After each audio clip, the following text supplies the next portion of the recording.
afternoon, everybody. Hope you had a great weekend. We've got the Final Four, and hey, we've got something going on in Sacramento tonight. You ready for this? The Kings, I know, I'm going to say this very carefully. The Kings, with a win tonight, can clinch a playoff spot for the first time since 2006. How about that?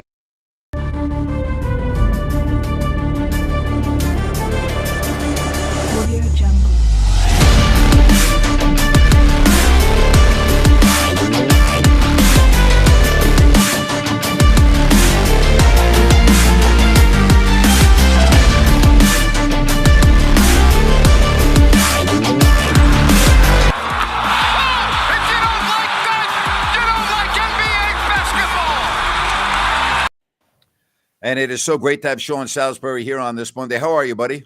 I'm good. How you doing, Grant? I'm good. All right, so before we get to sports, I got to talk to you about real life stuff, okay?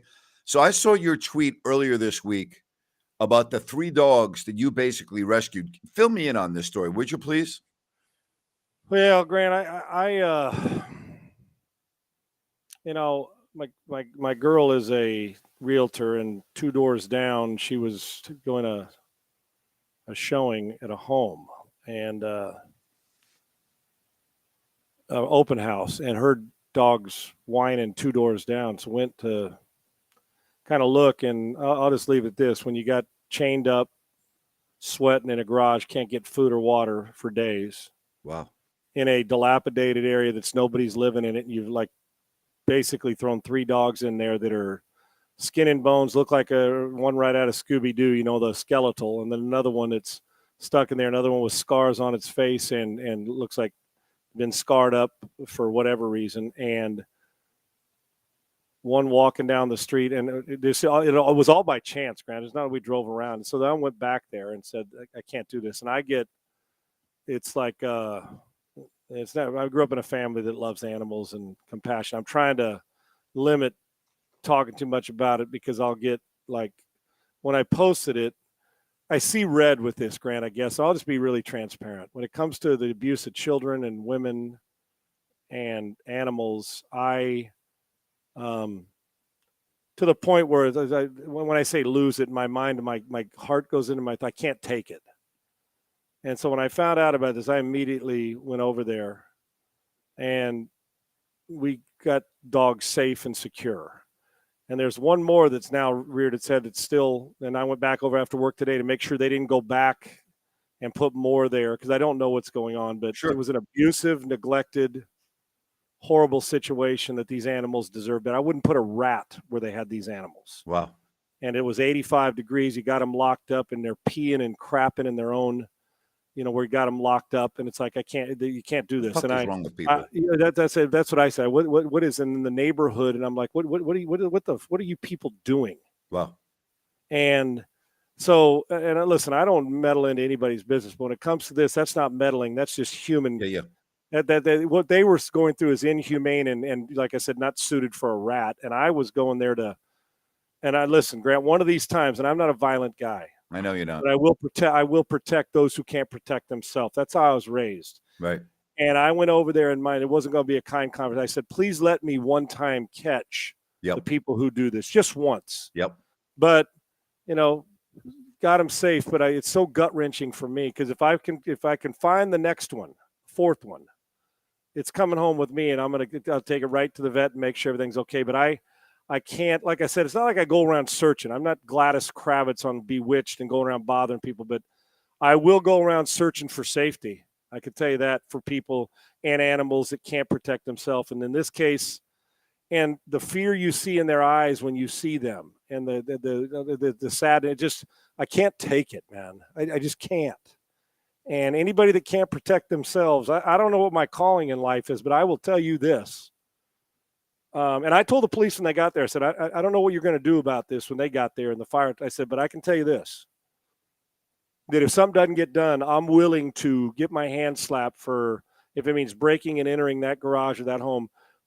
I'll deal with it. Yeah. I'll deal with it to make sure I do it.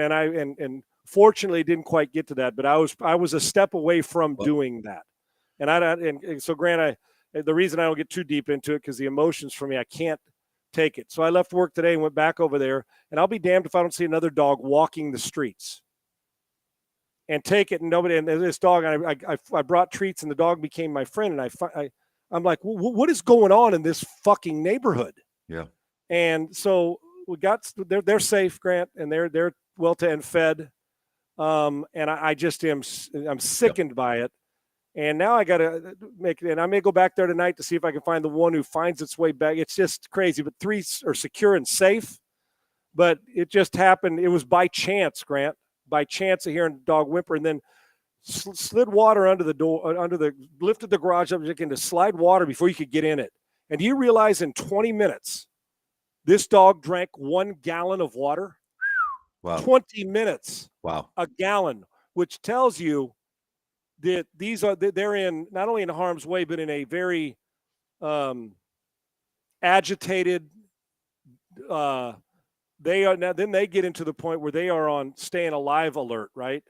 And you don't know the depth of what went on, but I don't need to know the depth, because what I see with my own eyes, I'll take care of, and I'm willing to give up anything, including my own free time, to go do that. I hope I don't have to do that much, but I'm keeping an eye on this, and we fortunately got him safe. Grant, when I put it up there, I just wanted people in the neighborhood to know, if you do, keep an eye out. And 900,000 views later, it shows me that it gives me hope that mankind's pretty good. Yeah. But when I see this, it's so debilitating.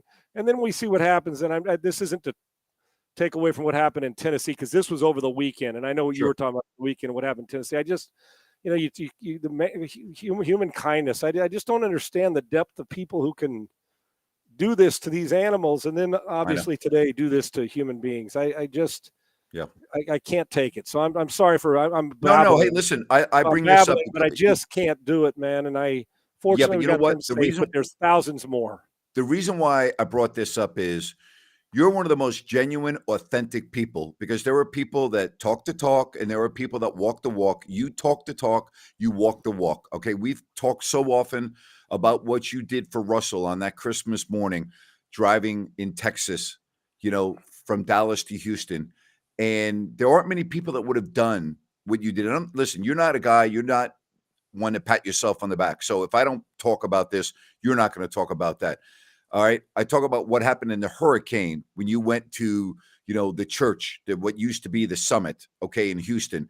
And because, I've always said this, our lives begin to end the day we remain silent about things that matter. Great quote from MLK Jr.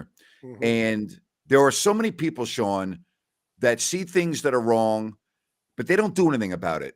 Okay. You see something that's wrong, or you see a situation that you can make better, but it's going to require a sacrifice on your part. It's going to require a lot of work. It's not going to be just like, hey, here's some money. No, you change people's lives. In this case, animals' lives. And I'm sorry, I know how you Grant, are. I appreciate but you know what, it. Sean? I bring this up to you because, I am so appreciative that there are people like you that aren't afraid to roll their sleeves up to their freaking neck and make a difference in society. So you know what? Hats off to you, my man. Thanks, man. And for me, I'm not good at much, man. I'm really not. I mean, I'm okay. I work hard, and I was raised in a good family, but I get so devastated. It keeps me up at night. I was at work this morning, and this is long before what happened this morning. I had no idea until later in the day what went on in Nashville, right? So these dogs over the weekend, like you said, it keeps me up at night. I'm at work this morning thinking, how am I going to, what happens if there's another one, and it consumes me. And it's so heartbreaking to me that anybody and any animal that can't protect themselves, that we have people that are so, I guess cruel is the word I'm looking for. And I don't, like I said, I'm not good at much, but I do care. I care about people, and I do care about these animals. And I come home to my dogs, and I'm like, how could anybody chain you to a door with spiked collars and not feed you and water you and leave for days and leave you for dead? It's unbelievable. I don't go to tears much, man, but I am just mortified by it. It drives me crazy. Sean, you know what, man? Major props to you. That's all I can say. Major props thanks, to you. Man. All right. I'm going to try. I think I'd like to hope anybody would have done what I did, Grant, but you know what, Sean? But that's the point. There are very few people that would have done what you did, or there aren't enough people that would have done what you did. And I've talked about this for the last couple of years. People need to make a difference in society. There aren't enough people that make a difference. And again, I know I'm getting off on a tangent here, but I always used to get in an argument with people on the radio when I would get criticized, and I would just say, "Hey, what have you done to make your community better?" And very often I would be met with silence. There are a lot of people that like to bitch and moan and complain, but then they don't do anything about it. Okay, if you want your community to be better, then make an effort to make your community better, regardless of what it is, regardless of whether it's helping out your neighbor, helping out someone you don't know, in this case, animals, whatever the case may be. It doesn't take a lot to make your community better. And yet there are so many people, Sean, that just want to bitch, whine, and complain all the time. Those are the people that bother me, Sean. Yeah, my dad, mom, and who are both passed away. Grant, as you know, we've shared Yep. stories about my family and how much they meant to me. But my mom and dad, they just really all the other stuff and raising you to do, put be in sports and all that. It was my parents were always, well, what are you doing to better stuff that my parents, I guess, all wanted to say, were you getting comfortable being uncomfortable? My parents were okay. Like my dad, if somebody I saw many times my father would step into a situation that was uncomfortable for him outside the home. I'm talking about at work, or guys that are going through that because it was a responsibility. Or my mother, and whether it's assisting somebody along the way, picking somebody up, taking somebody in, animals, if it's 10 of them, whatever it was. I was just raised in a family that if you're not going to do it yourself, don't complain when it doesn't get done. That's right. Yeah. And that's how I was raised. Yep. And I fall short plenty, but every now and again you roll into something and you actually save something or help something. And so I don't know what my legacy is going to be someday. I hope that my, kids and family think it, but for me, maybe it'll just be simply that, he wasn't good at much, but he did care about people and animals and such. All right. I'm going to share one story with you because every time I hear you talk about your dad, it reminds me of my dad and how I think if our fathers had met, they would have been lifelong fans, because my dad didn't just sit on the sidelines. I'll share this story. My dad was the head of the Long Island chapter of Men Against Domestic Violence. So, it was always very special, Sean, when I used to go in and do a Kings game at Madison Square Garden. I mean, that's where we grew up. It was a big deal. So one year, I'm going to New York. I make a long story short, I always used to make it a full day with my dad, and we would normally do dinner before the game, or I would get him a press credential and he would get there early. We would go to the media room. We would do all of that. So one year I get a message from my dad, "Hey, I'm not going to be able to see you before the game. I'll just meet you there at the Garden." I'm like, God, that is weird. I hope everything is okay. Right. So my dad gets there really about 30 minutes before the game, and I talked to him, and he said, "Hey, I didn't even tell you this." He said, "But I visit this lady in prison once a month. This lady didn't have any other way out from her violence and abuse other than to take the life of her partner." I say this because, I don't like putting people in groups. I don't very often talk about ethnicity. I don't talk about religion. I don't talk about sexuality. I just, people to me are people, Sean. Agreed. This was a black lady that my dad heard about, okay? Didn't know her, and started a friendship with her and visited her in prison every month because she didn't have anybody else. She had no one else. She had no family, okay?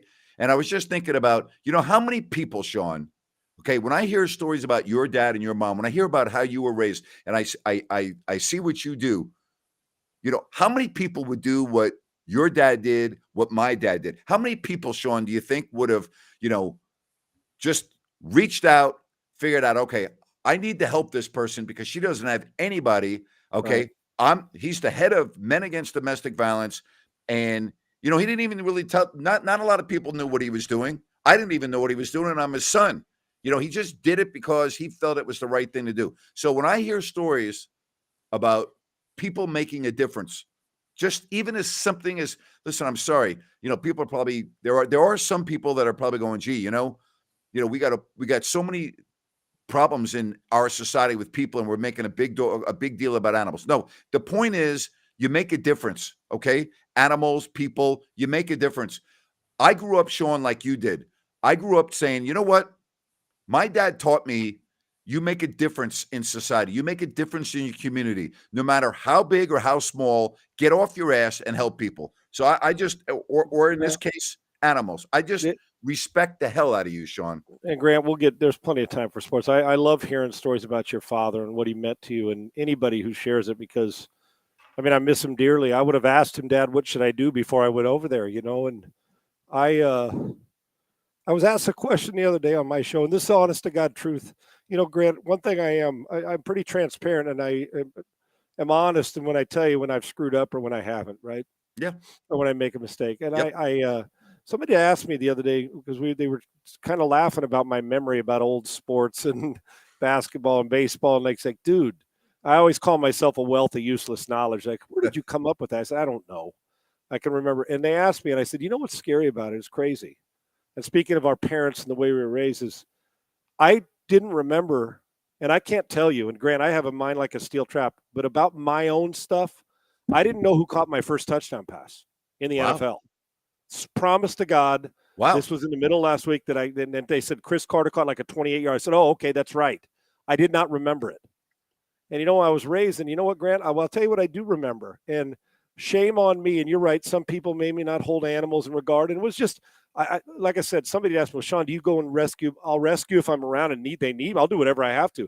This just happened to be like a Lord's blessing that said, man, go back and find out if you can help these 3 dogs, right?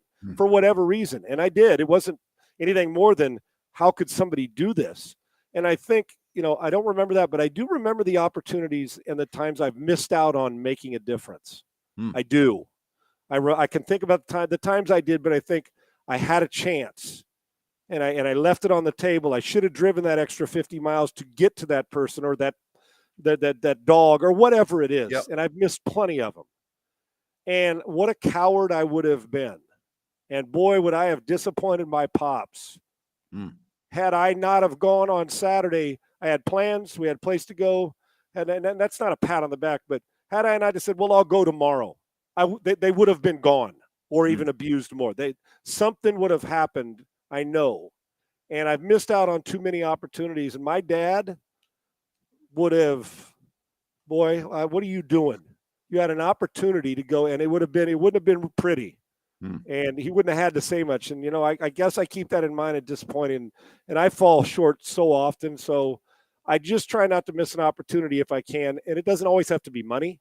It doesn't have to be saving. It could just be as simply as somebody sat there and they needed the right thing to say. And you never know when you're going to do it. And you don't ever – I rarely have somebody come back and say, Sean, that touchdown you passed through in 1985. But I do have people come back and say, I met you. And you were talking about your father, and when you talked about your father, it made me think about my dad or anything. Yeah. So this was amazing. Simply done out of luck and being in the right place at the right time and trying to hope that animals, and it's only 3, there's 3 million more that need it. Wow. And I don't want to ever have the attitude, well, it's only 1. I can't go, if I say, what's the big deal? And it brings me to tears because I just can't believe people are like this, that they do this. And quite frankly, I love dogs, and sometimes I've gotten more solace from or understanding from my dogs than I do humans. So because they can't talk back to me, even though they try, so it's a good thing. I love you, brother. I love you too, man. You're such a genuine person. All right, one sports question before we get to Ryan, because we got a big night in Sacramento. Oh yeah, congrats on your to radio the Kings show too. Yeah. Oh, and it's unbelievable. Congrats to the Kings. It's awesome. It's unbelievable. Okay, so are more people in Houston this week talking about the upcoming Final Four or the start of the Houston Astros season? Astros, not close. Not even close? Not close. Not close. Had the Cougars stayed alive and Kelvin Sampson's team, that would be it. But the fact that, and we can get to this when we do it again, Grant, because I love the storyline of no 1, 2, or 3 seed. It doesn't always have to be about blue bloods, well, although ratings and all that. But if you don't like the FAU story, you ain't been watching. Then you don't like you said, then you don't like basketball, right? It's true. It's what you're talking about on the video leading into this show. Right. But It is Astros 100%. If Kelvin's team would have stayed alive, they would have, or even University of Texas, a Texas team. It's not close. And even during the run with the Cougars, yeah, but man, I can't wait till Thursday when they open against the White Sox and their World Series champions. It's not close. They're more concerned about Altuve's injury, getting hit on the thumb, than they are about who's playing in the Final Four. Their passion for baseball is unbelievable. How about my boy Ryan here? I'm bringing him up. Ryan played college basketball at San Diego State when Steve Fisher was the coach. How about that? I friggin' love it. And Ryan, good to talk to you, brother. And here's what's great is at Orange Glen High School, where I went to high school in Escondido, Grant, the mean streets of Esco, as I call it, right, is I have probably in my graduating class, I would say 40 of them ended up going to San Diego State. And, man, we put it up there. And I don't know if we're having a party or not, but I imagine all of them that are coming to Houston are going to make it be a party. It's like a reunion back at Houston for the Aztecs. So I couldn't be happier. And when I was getting recruited and Tony Gwynn was a point guard, I was getting recruited by San Diego State basketball and football. So, Ryan, congrats to your guys and congrats to San Diego State. Even though I'm a Trojan, I'm so happy for my classmates that get to bask in this first-time appearance for such a – they've knocked on the door in the postseason in March Madness. It's awesome, and they are really relentless on the defensive end, and you got to be proud, man. That's awesome, Ryan. Thank you, Sean. Yeah, something you said rang very, very true before the tournament when you were talking about Houston and defense, how that will carry a team through, because the tournament's about matchups and defense usually, and that's what the Aztecs do. I mean, and guess what happened, Ryan? Yep. And with that, Ryan and Grant, I know you got a lot to talk about, is the one thing that you would have never thought Kelvin Sampson's team would have got beat by. I think the biggest amount of points they gave up this year, Grant and Ryan, I think was 69. Point. 69. They gave up 89 points. Yeah. And it looked, they put it this way, Miami looked like Houston usually looks first to the ball, getting to the offensive glass, getting extra chance points, second chance points. They looked like a defense. It's the first time all year I've seen them play 40 minutes of poor defense. And unfortunately, not by effort, just by it came at the wrong time. And Kelvin will go back to work, and they had a hell of a season. But the Aztecs are alive, and I got to pull for them, even though there's a lot of great storylines. I'm pulling for my classmates, and congratulations to you, buddy. Thank you, Sean. If any of those Aztecs give you trouble in Houston, you just let me know, all right? I'll get them back in line for you. They're not crazy enough to even attempt that, brother. But if they do, I got you. I appreciate it. Thanks, man. Buddy. Grant, thanks, brother. Sean. Thank you, Sean. Have a great week, buddy. All right, you too, buddy. You know what, Ryan? Every time I get into these type of talks with Sean, I kind of get goosebumps. I mean, he's a difference maker, and I love difference makers. I love people that aren't afraid to step out of the box and do what he does. We've talked about Russell and how he changed that person's life, and we hear about dogs, and I have so much respect for how he goes about his life. Grant, Sean's actions. He's not words. He does things out of the goodness of his heart, and he's genuine. Anybody that wears their feelings on their sleeve like that, Grant, I mean, he's the best. Salt of the earth. Absolutely. And you guys got to do that more long form. I mean, the conversations you guys would have would be amazing. Oh.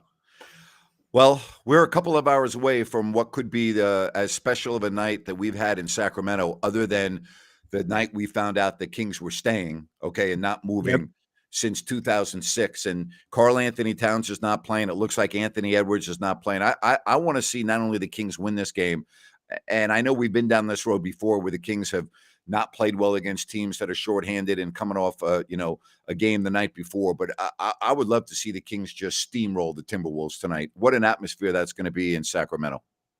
Oh, Grant, it'll be unlike any other, probably the biggest moment in Golden One Center. And everything's been leading up to this the last few games. So it's cool that they may get to do it at home. I mean, the first two games this season with Minnesota, they were both decided by 7 points. Then Minnesota caught them by 14. But with Edwards doubtful and Towns out, they should handle their business pretty easily. Other than maybe the opening concert of Paul McCartney, this is probably going to be this will be the night. This will be the best, or potentially the greatest night in that arena. And then that will be surpassed on game one of the playoffs when the Kings will host a playoff game, which they will be hosting. And it's just, it's why you play the games. We talk about San Diego State, right? We talk about this Final Four. It's why you play the games. If San Diego State, or maybe that's not a good example, but well, it probably is. But if this was a best out of 7, we probably would have 4 different teams in the Final Four. Okay. Yep. But it's not. And that's why you play the games. Exactly right, Grant. That's what makes sports so great. Any team can be any team at any time they roll out the ball. So I would say this is going to be the biggest moment in Golden One over Paul McCartney. And arguably, this will be a bigger moment than the first playoff game, because this is like that first let out of that celebration. So I'm looking forward to it. And the moment I'm looking forward to, if they do pull it off, is just the fans staying in their seats and just standing and cheering after the game, and just that celebration. You know what that's like. Yeah. And it looks like Fox is good. I mean, the Kings are healthy, and again, so many people got all bent out of shape on our post-game show the other night when, Fox left the game, and I was like, hey, settle down. You don't even know what's wrong with him. Oh, we need to sit him down for the whole year. Oh, I mean, again, fans need to understand not to overreact when they see a player get hurt, because very often it's not anything what you think, and it's not as serious. Now, there are also times when you see a player that looks fine leaving a court, and then you find out they're going to be out for a month or 2. So it goes both ways. It does, like Kobe with his Achilles, right? He shoots free throws afterwards. But yeah, I mean, I think what it is more than that for Sacramento fans is they're just waiting for that other shoe to drop. You know what I mean? Like there's always something that happens. And so, we've talked about Fox possibly getting hurt, which we don't want to put on the table anymore, but I get it. But enjoy, don't worry, enjoy. Yeah. I don't agree with this. That they were without Desmond Bane, who destroyed Sacramento in their first meeting of the year in Sacramento. And so the Grizzlies were not at full strength. They lost one of their best players that did not play in that game. So I don't agree with you about that. It was a good win, but it wasn't, I always look at who's playing for the other team. So the West, isn't it crazy right now that as we sit here towards the end of April, other than the top 3 teams, Denver, Memphis, and Sacramento, we have no idea what the standings are going to look like? No idea. And chalk it up to injuries, right? I mean, Minnesota goes into Golden State and wins last night. It's going to be fun. It's going to be interesting to see what the teams at the top do, if they do any maneuvering to try to get a preferred opponent if things start to solidify a little bit down at the bottom of the playoff standings. Unbelievable. Hey, I want to tell you about our folks at New Works Plumbing. Locally owned for over 20 years, they've got a fix for you. Just go to sackserviceplumbing.com or call the number on your screen. New Works Plumbing, they've got a fix for you. All right, so Ryan's going to be on with the pregame. Then he'll join me at halftime and postgame. This could be the most fun we've had on a postgame show since we started doing this, my friend. Yeah, buckle up, buddy. Get your rest, get a good dinner in you, and let's get ready to go. It's going to be a fun one. Sea Dog's talking about Dallas, and then Jake says they're a hot mess. They are a hot mess. And I'm not blaming it all on Kyrie Irving, because they weren't very good before Kyrie got there. But I've been very open about this the last couple of years. I have not deviated from this at all. I wouldn't want Kyrie Irving on my team if you said you could have him for free, meaning I didn't have to pay him. I still wouldn't take him on my team. I wouldn't have him anywhere near my basketball team. And just was it last night? No, it was the night before. I had a very long phone call with somebody that is very close to the New York sports scene and covers not only the Knicks, but the Nets on a regular basis. And I told him, I go, I don't know if I've ever told you this before, Jim, but I said, but I've always said I would never want Kyrie Irving on my team, even for free. And he goes, you think? And then he went off on Kyrie. And it's such a shame. And again, I'm not blaming it all on Kyrie, because the Mavs weren't very good. Losing Jalen Brunson was a horrible decision for the Dallas Mavericks. Now, of course, Brunson was a free agent, and it was his choice to leave regardless of what Dallas did. But there are certain players in sports, Ryan, they're not going to help you win. And I know Kyrie won a championship, but that was a long time ago. His last several stops, Boston, Brooklyn, Dallas, they've been disasters, period. Grant, the juice isn't worth the squeeze. Let's Mhm. just put it that way with Kyrie. And when you're a player of his magnitude, when you're considered to be in that top echelon in the NBA, a lot of those players are top leaders too. And Kyrie does not seem to be that type of player. And so I think there's a disconnect there. And, even now we're being armchair quarterbacks, but looking back at matching up Luka and Kyrie, do the personalities even match right there off the bat? And Yep. the answer is debatable. So that's part of what we're seeing in Dallas. All right, let's get to the real important question. Well, we already covered the most important question, the game tonight. Is Yes. Ryan going to be in Houston, Texas this weekend? We are probably 65% yes. We are taking the show on the road, hopefully. So I will not miss any shows with you. But definitely I am trying my best to get to Houston. Just one more loose end to tie up. If you've got to miss a show, nobody's going to have a problem. It's all good. This is a once in a lifetime deal. So you don't worry about that. It's All all right. good. I appreciate that. I All right. appreciate that, partner. You'll be on in a little while, a Yeah. couple of hours with the pregame show. Looking forward to that. And then I'll look forward to having you on at halftime and postgame. Sounds good. Thanks, Grant. Great stuff with Sean, by the way. Thank you, That was buddy. awesome. So much bigger than sports. Absolutely. And I'll leave you on this. It is so much bigger than sports. I always talk about this. There's a lot going on with the Kings and the Final Four and the start of baseball season. It doesn't take much to make a difference in your community. Make a difference. You don't have to be Sean Salisbury, but just be you. Just help out somebody. Help out something. Make a difference. Doesn't take a lot. Make your community better. Okay, we will talk to you tonight. Pre-game, halftime, post-game. Okay? I'm getting ready for my Listen App show. Hope you can join me there. If not, we'll see you a little bit later. It could be a very, very special night for Kings fans. Thank you very much. We'll talk to you a little bit later. Bye-bye.